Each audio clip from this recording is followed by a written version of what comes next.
पिछले दिनों ना मेरे एक दोस्त है इशफाक, उनसे बात हो रही थी और बातचीत में उन्होंने एक ऐसी बात कह दी जो सीधा दिमाग में बैठ गई।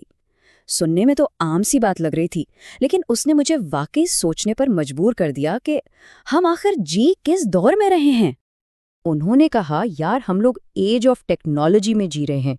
अब पहली बार सुना तो मुझे लगा वाह क्या फलसफियाना बात की है, लेकिन जब उन्होंने इसकी वजाहत की तो समझ में आया कि इस एक मामूली से जुमले के पीछे कितनी गहरी, कितनी बड़ी सच्चाई छुपी हुई है। और उन्होंने जो मिसाल दी ना वो तो कमाल की थी। उनका कहना था कि तारीख उठाकर देख लें, हर दौर की पहचान उसके हुक्मरान से होती है। मतलब जैसा हुक्मरान का मिजाज वैसा ही उस पूरे दौर का, उस पूरी सल्तनत का मिजाज बन जाता है। जरा सोचिए इस बात पर। जब हज्जाज बिन यूसुफ का दौर था तो हर तरफ सख्ती थी, एक हैबत थी।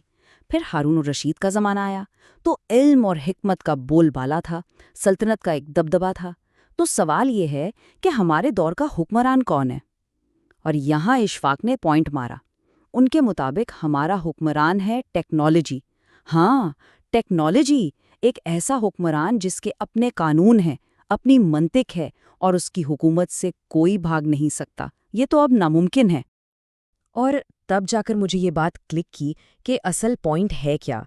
मतलब सीधी सी बात है, हम अपने दौर से, अपने ज़माने से लड़ नहीं सकते। इससे टकराने का मतलब है सीधा सीधा अपना ही नुकसान करना। बस एक ही रास्ता है, इसे समझें, इसे कबूल करें और इसके साथ चलना सीख लें, क्योंकि सच पूछिए तो आसानी इसी में है। और ये सब ना कोई ख्याली पुलाव नहीं है।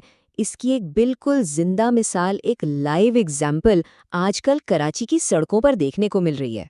और ये मिसाल बिल्कुल साफ साफ दिखा रही है कि टेक्नोलॉजी का ये नया दौर हमारी रोज़मर्रा की ज़िंदगी में कैसे दाखिल हो रहा है।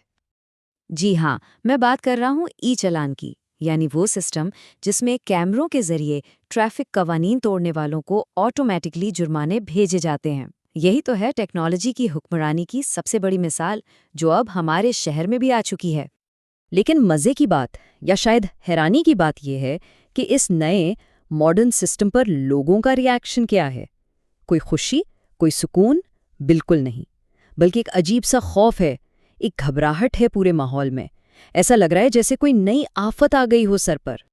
तो फिर सवाल तो उठता है कि आखिर लोग इतने गुस्से में, इतने डरे हुए क्यों हैं? एक सिस्टम जो डिसिप्लिन लाने के लिए बनाया गया है, उस पर इतना ज़बरदस्त नेगेटिव रिएक्शन क्यों आ रहा है? इस मसले की तह तक जाना ज़रूरी है। आखिर एक कदम जिसे आम तौर पर अच्छा समझा जाना चाहिए, उसकी इतनी मुखालफत क्यों हो रही है? क्या लोगों के जो डर हैं, जो खदशात हैं, वो बेबुनियाद हैं या उनकी बातों में कोई वज़न है? जब लोगों से बात की जाती है ना, तो पता चलता है कि उनकी शिकायतें भी कहीं ना कहीं जायज़ हैं। कोई कहता है भाई पहले ये टूटी फूटी सड़कें तो ठीक कर लो। कोई कहता है स्ट्रीट क्राइम का कुछ करो, असल मसला तो वो है। लोगों को ये भी लगता है कि जुर्माने हद से ज्यादा हैं और ये सिस्टम बस पैसे बटोरने का एक नया तरीका है और कुछ नहीं।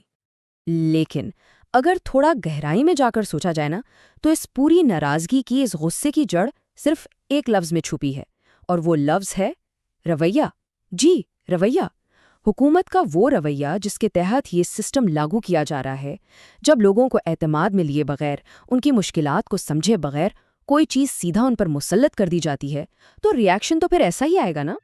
अच्छा, एक काम करते हैं, एक लम्हे के लिए लोगों के गुस्से को साइड पर रखते हैं और ठंडे दिमाग से सोचते हैं कि इस कैमरा सिस्टम का असल मकसद आखिर है क्या, या क्या हो सकता है। देखिए, इसका मकसद सिर्फ जुर्माने लेना नहीं है। पहला मकसद तो है ट्रैफिक लॉज के बारे में अवेयरनेस पैदा करना। दूसरा, ट्रांसपेरेंसी लाना, ताकि जो रिश्वत का लेन देन है ना, ये ख़त्म हो। और सबसे सबसे अहम मकसद एक्सीडेंट्स को कम करना, लोगों की जान और माल की हिफाजत करना है। और ये कोई नया तजुर्बा नहीं है। दुनिया के जितने भी डेवलप्ड मुल्क हैं ना, वहाँ ऐसी ही सिस्टम्स एक डिसिप्लिन्ड सोसाइटी की बुनियाद हैं। ये चीज़ें वहाँ बरसों से और बड़ी कामयाबी से चल रही हैं। तो अब हम सब एक अजीब दोहराहे पर खड़े हैं। एक तरफ लोगों का गुस्सा है, उनके खदशात हैं, और दूसरी तरफ इस सिस्टम की ज़रूरत और इसके फ़ायदे हैं। तो फिर रास्ता क्या है? आगे कैसे बढ़ा जाए? ये सब असल में नुक्ता नज़र का खेल है कि हम इसे देखते कैसे हैं। क्या इसे सिर्फ एक सज़ा समझा जाए, एक मुसीबत या पैसे निकलवाने का एक तरीका, या یا پھر اسے اپنی حفاظت اور سماج کی بہتری کا ایک ذریعہ مانا جائے؟ فیصلہ تو ہمیں ہی کرنا ہے۔ دیکھیے، اس مسئلے کا حل نا ایک مشترکہ ذمہ داری میں ہے۔ ایک طرف عوام کو کھلے دل سے ٹیکنالوجی کو قبول کرنا ہوگا، اور دوسری طرف حکومت کو بھی چاہیے کہ وہ اسے ہمدردی کے ساتھ نرمی سے اور بالکل شفاف طریقے سے لاگو کرے۔ آخر تالی تو دونوں ہاتھوں سے ہی بجتی ہے نا۔ اور آخر میں واپس وہیں آؤں گا جہاں سے یہ ساری بات شروع ہوئی تھی، میرے دوست اشفاق کی اس بات پر۔ ہم واقعی ٹیکنالوجی کے دور میں جی رہے ہیں۔ اس سے لڑنے یا اس سے بھاگنے کے بجائے ہمیں اس کے ساتھ چلنا ہوگا، اسے سمجھنا ہوگا اور اسے اپنانا ہوگا، کیونکہ اسی میں ہماری اپنی زندگی کی بہتری بھی ہے اور ہمارے آنے والے کل کی کامیابی کا راز بھی چھپا ہوا ہے۔